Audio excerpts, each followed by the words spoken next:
तो नारद जी गए बद्री विशाल धाम। बद्री विशाल में चारों भ्राता मिले, चारों ने नारद जी को देखा। नारद जी अपार कष्ट में। तो नारद जी से पूछा क्या कि हे विप्रवर, कथम रोदिषि विप्रस्त्वं काथे चिंतावलीयसि।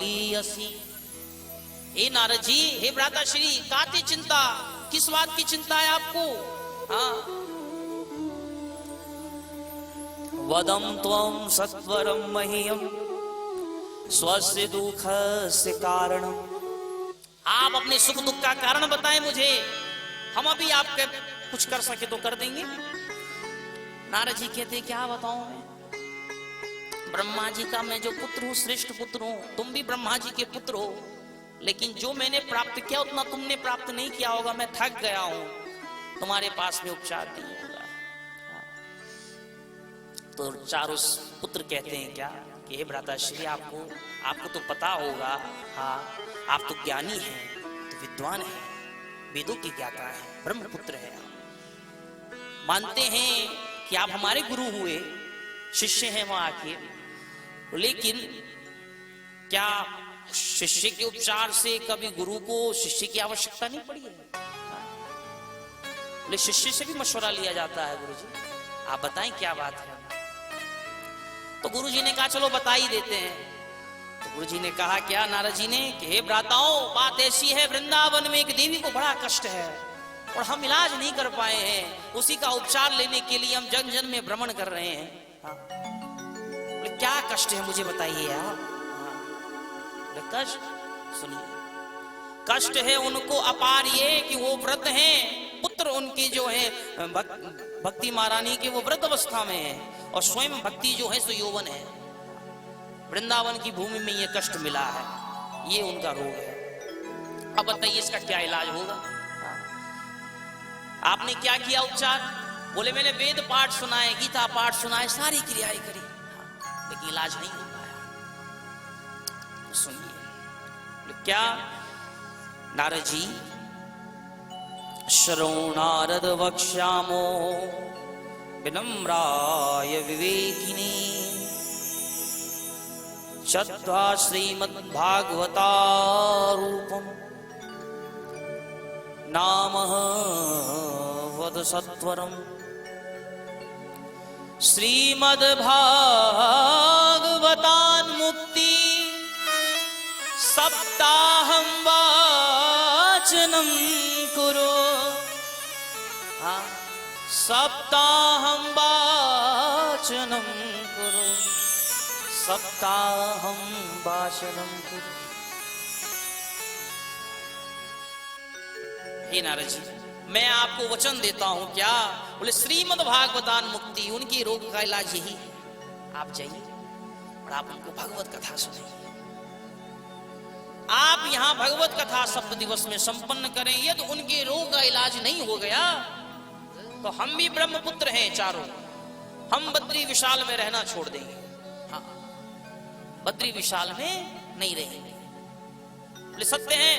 बोले हमने उससे भी विशिष्ट कार्य किया है। बोले भगवत गीता सुनाई है हमने, वेद पाठ सुनाया है, इलाज नहीं हो पाया। हाँ, तुम्हारी श्रीमद् भागवत कथा से हो जाएगा। बोले जाइए तो महाराज। तो चारों संतानों ने पहले कहा सुनिए नारद जी, वृक्ष से ही फल प्रतिपाद्य होता है। हाँ, क्या होता है? वृक्ष से फल प्रतिपाद्य होता है, ग्रहण करते हैं। वृक्ष से फल गिरा और फल ग्रहण करते समय हम अपनी अनुमानतः बुद्धि से यह सोचें कि इस फल में जितना रस है उतना ही रस इस वृक्ष में भी होगा, क्योंकि वृक्ष से ही उत्पन्न हुआ है। तो क्या हम वृक्ष को ग्रहण करने जाएं तो जो फल अनुरूप रस प्राप्त हो रहा है वो वृक्ष से हमें प्राप्त होगा? ये तो नामुमकिन है, असंभव है। बोले जो रस फल दे रहा है मानते हैं कि वो वृक्ष से ही उत्कंठित हुआ है, लेकिन वो वृक्षावली नहीं दे सकती। इसीलिए महाराज बोले वेद पाठ गीता पाठ तो वृक्ष है, हाँ, उसी का पका हुआ फल श्रीमद् भागवत है। आप जाइए ना, क्यों तीखा दवा खिला रहे हैं, कड़वा दवा? उनको जाके मीठा दवा खिलाइए। हाँ, वो जिस भूमि में बैठे हुए हैं, वो देवी जिस भूमि में आई हुई हैं, उनको मीठे दवा की जरूरत है, भागवत लेके जाइए आप। गए नारद जी महाराज। हाँ महाराज, भक्ति यही अरदास दे रही है वृंदावन की भूमि में। भक्ति की अरदास ऐसी पहुंची वृंदावन की परम भूमि में। बाबाओं, हाँ माताओं, ध्यान से सुनो। इस अरदास ने नारद जी को सीधे वृंदावन पहुंचा दिया बद्री विशाल से। भक्ति से कहा, भक्ति आप चिंतित ना होए, मैं आपका उपचार लेकर के हम आ चुके हैं। उसी समय भक्ति महारानी को कहा कि दोनों पुत्रों को लेकर के आप जगहों पे विद्यमान हो जाए, दोनों को बैठा लीजिए और हम कथा प्रारंभ करते हैं। श्रीमद् भागवत कथा को नारद जी को भी ज्ञात नहीं था, तो नारद जी महाराज ने अपने पूज्य पिता श्री ब्रह्मा जी महाराज से श्रीमद् भागवत कथा को प्राप्त किया। 4 श्लोकों, चतुश्लोकी श्रीमद् भागवत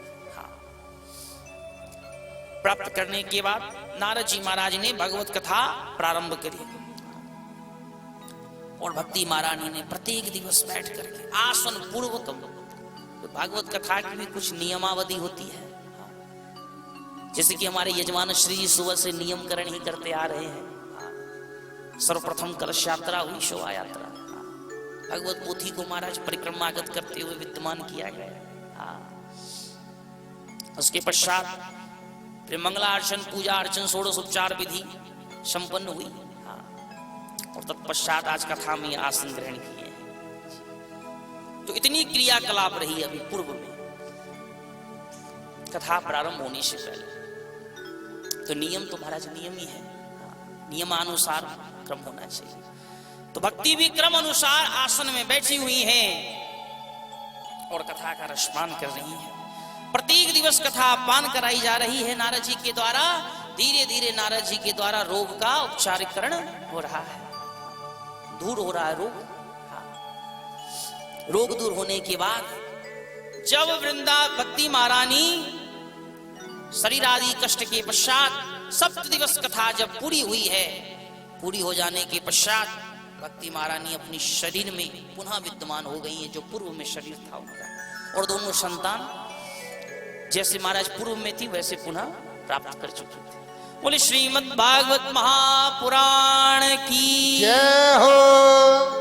ये भागवत जी की कृपा, ये भक्ति के ऊपर कृपा हुई महाराज, ये प्रथम कृपा है भक्ति महाराज। तो भक्ति के ऊपर कृपा हुई तो भक्ति क्या कहती है?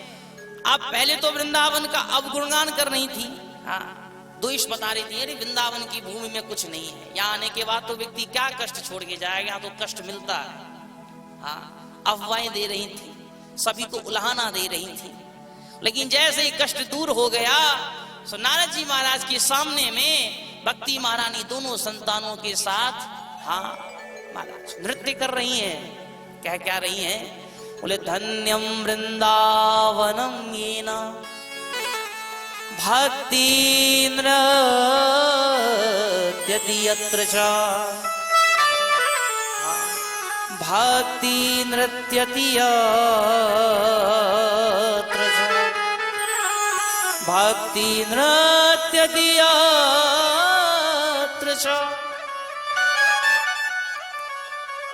जैसे घर में कोई व्यक्ति अपार पीड़ा से ग्रसित हो जाता है, हम लोग पूरी आस छोड़ देते हैं, उसका कुछ नहीं हो सकता है, हाँ इसका समय आ चुका है। और यदि उस व्यक्ति के ऊपर, उस कन्या के ऊपर, और यदि भगवत कृपा ऐसी हो जाए जिसकी हम आस छोड़ दें, इसका कुछ नहीं हो सकता। और वो यद्यपि ठाकुर जी के नामाश्रय से आस छोड़े हुए व्यक्ति अगर अपने शरीर में विद्यमान हो जाए और चरणों से चल करके पिताश्री के पास पहुंच जाए, जो पिता शोक में हो, हमारी ये संतान नहीं रहने वाली है, तो उसके सामने में उसके द्वारा अर्जित की गई संपत्ति एक तरफ और वो संतान एक तरफ। महाराज ले लो सब कुछ, आज तो जो आस मैंने छोड़ दी थी वो मुझे प्राप्त हो गया, अब मुझे क्या चाहिए? वही उपचार आज भक्ति के साथ हुआ। भक्ति ने आस छोड़ दी थी कि जो मेरे साथ हो चुका है अब ये दूर नहीं हो सकता है रोग, ये मेरा रोग कष्ट दूर नहीं हो सकता है। लेकिन आज महाराज भक्ति उसी वृंदावन भूमि की महिमा गा रही है और नृत्य कर रही है। ये तो भागवत जी की महिमा है। हाँ, ये भगवत महिमा है।